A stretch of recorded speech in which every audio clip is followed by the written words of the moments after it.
G'day, welcome to my shed. I'm going to dive straight into this because I don't want people clicking away before we've even begun. So I'll just get straight at the point. Behind me, over there, CBR250RR, 1992, the old 20,000 RPM engine, makes it to about 19. Still incredible, still the fastest revving production motorbike to date, which is insane. This old bugger I picked up from a single owner, even though it was imported back in the day. A single owner in Australia, at least. It's got 50 odd thousand Ks on the clock. Is that a lie? I'll check that. Is that a lie? No. 52,275 Ks on the clock. One owner, full history, which is awesome. I was over in South Australia. Now it's with me here in Victoria.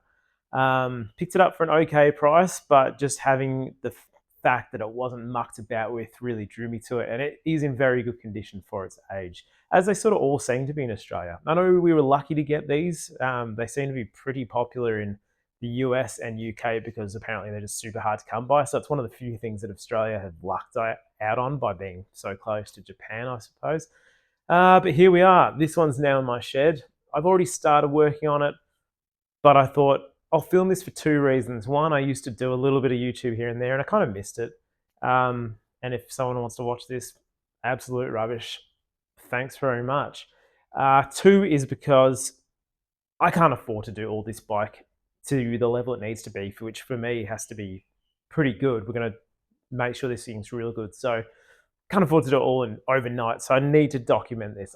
I've taken photos, but having the video and not seeing multiple angles is so helpful with this sort of thing. So maybe if you're doing one too, you can look up back on these and maybe see bits that you're missing. Because there's always people on the forum saying, "Oh shit, I didn't know where I put that bit," or "Where does this bit go?" So bit of a video journal if I can talk properly. Without further ado, like I said, I've already started. We'll have a quick wander around and I'll show you where I'm up to with the thing and where it's going to get in the end. Spoiler alert, it's the tricolour scheme that everyone seems to love. But for me, I just love 90s, 80s aesthetic. And the tricolour red, white, and purple just looks just amazing. Just the ultimate 90s bike for me. And it sounds off its tits, which is also cool. So let's have a wander around. I'll try and catch up to speed where I am, and we'll go from there. We might just start off with a little quick look around the shop. And while I'm waffling at this start bit, I'll put some videos up here or something, or a photo or whatever of what the bike came to me as when I picked it up, the day I picked it up. I'll slap that up there somewhere so you can see. As you can tell by the wall, I used to work on bikes a lot. Got my park tools and all sorts of crap like that. I used to be a mechanic, car mechanic for 7 years back in the day. Got sick of working on cars and so much of a faff and so expensive to redo. So I got into push bikes, which were just so fun and easy to do.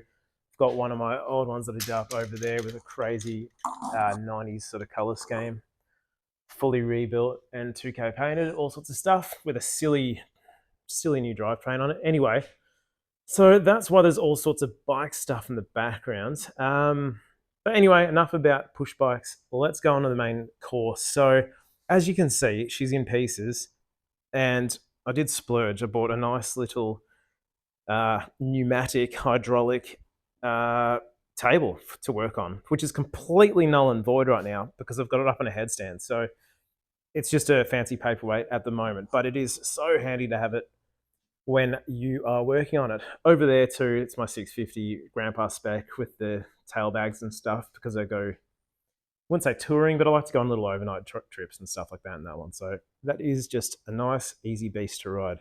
Anyway, back to this thing. In pieces. Should have started filming about 2 months ago, but here we are. So the plan is, like I said, try color scheme. And this is going to be as close to a nuts and bolts restoration as I want to go. It started off with me just basically taking things off. That's not true. Let's start again. It started with me thinking that I'd like to just get this clean back on the road. It doesn't have a roadworthy. It's not road legal right now. It doesn't have any registration. So I thought, stuff it. I don't care how long it takes. Let's just take our time, enjoy it, and do a proper job. So first thing I did, all filter change, just to make sure that was fine so I could rev the tits off it and see that it actually ran all right. And it does. It ran quite nicely, actually. Needs a carb tune-up. So that's something for the future. What else have we done? Obviously, you can see both the wheels are off at the moment. I'll show you that in a second. But when I bought the bike, rear brake, zilch, absolutely nothing, zero rear brake. So that was because the the rear brake master cylinder was completely seized. So stripped, rebuild kit, painted in high temp brake paint, cooked in an oven. That is brand spankers now. I've also got a new reservoir sitting there for it, as that one's a bit crusty, but I do want to kind of keep the old cap. It's got Japanese writing and stuff on the top, so that'll be fine. Rear brake caliper, brain is struggling today. Once again, fully rebuilt with stainless pistons and painted in the same heat-proof paint. That bandito bolt is just there to keep crap out. So that's that. New pads and rear disc, but those aren't on yet because of the wheel situation, which we'll go into. Rear brake, I don't know, hub carrier, can't remember what it's called, sprocket carrier. Car mechanic back in the day, never really worked on bikes, so this will be a bit of fun, but at least I've got a bit of knowledge behind me, I hope. So that's your hub carrier. As you can see, it looks very pretty, and that's because just over there is a little sandblaster that's got an absolute workout lately. So both wheels are off, stripped completely, got new bearings, new seals. Basically, if it's a service type item, I'm changing it. I don't care how good the original condition is. I'm just going all out, just putting new bearings because they're cheap. They're cheap. All this stuff's from Excite Bike, which is a place in New South, I think. Awesome guy to deal with. Pretty good prices, and yeah, just great stock. So I just haven't bothered going anywhere else, really. We've got new fork seals sitting here. Fork oil, gone a slightly heavier oil because I'm a slightly heavier dude. Not really, but it's a very small bike. I'm about 80 kilos, so got a 15 weight instead of the standard 10. We've got new seals for the wheels, the carrier, and that's kind of where I'm at with parts right now. Also have a full set of braided lines, front and rear. So there is that too. Here's another piece. That's your rear caliper bracket. Once again, completely bead blasted. I'm using glass beads because it's aluminium, so I don't want to absolutely hack the shit out of it. New seal as well. Here is one of the brake line retaining clips, which I've powder coated. I am getting a zinc plating kit very shortly, hopefully. So I'm going to be plating these all again. There's a before, crap, after out of the bead blaster. Gorgeous. And that finally is the linkage for the rear master cylinder. Anyway, I hope I'm not boring the shit out of you, but it is what it is. Now, tank off the bike. Haven't really delved too deep into that one, but corrosion looks pretty good so far. Fuel in there was pretty fresh when I got it. But that will be getting stripped and painted because we are going to the tricolour scheme for the 18th time. What some people have done, but I don't think came originally. Once again, I'm useless. Tell me in the comments. I'm going white wheels just because I think it's going to look sick with the white, red, and purple color scheme. So strip the crap out of these. Took me forever. The paint on the sides, which this area was polished, came off super easy. The stuff on like the rough, sort of straight out of the molds casting sort of doohickey, had a super thick layer of high build primer. The stripper just did not want to go through it. So I spent a good, I don't know, probably 6 hours after work on a couple of days just stripping the crap out of these straight down to bare metal.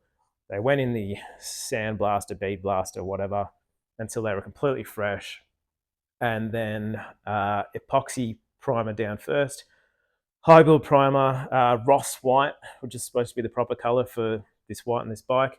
Got that mixed up, and then a 2K clear coat on top, and they have come out super nice. A little bit dusty at the moment, but they are absolutely pinging.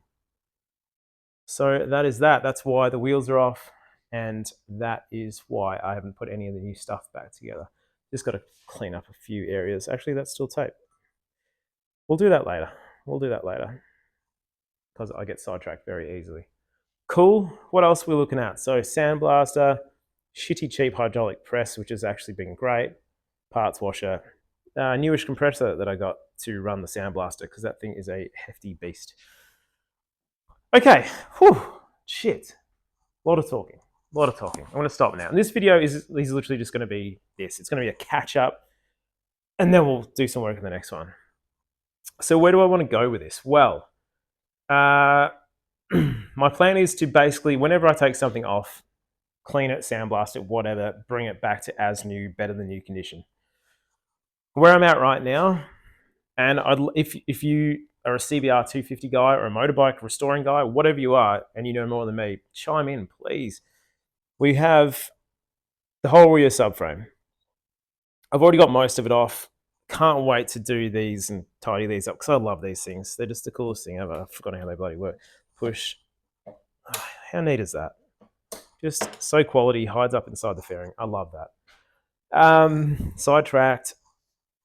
Where I want to get it to now, I think, I want to get this bike to 90% and then take it for a roadworthy. And then anything's after that, once it's back on the road, we'll tinker with. So right now, my plan is strip, which is all this stuff made me really want to actually take footage and film it. Completely stock, by the way. Nothing has been done to this bike. Stock muffler, which sounds amazing anyway. 100% stock, has been fettled with in the past. Bolts missing, the usual crap. But very, very original. Just in need of much love. It's also probably been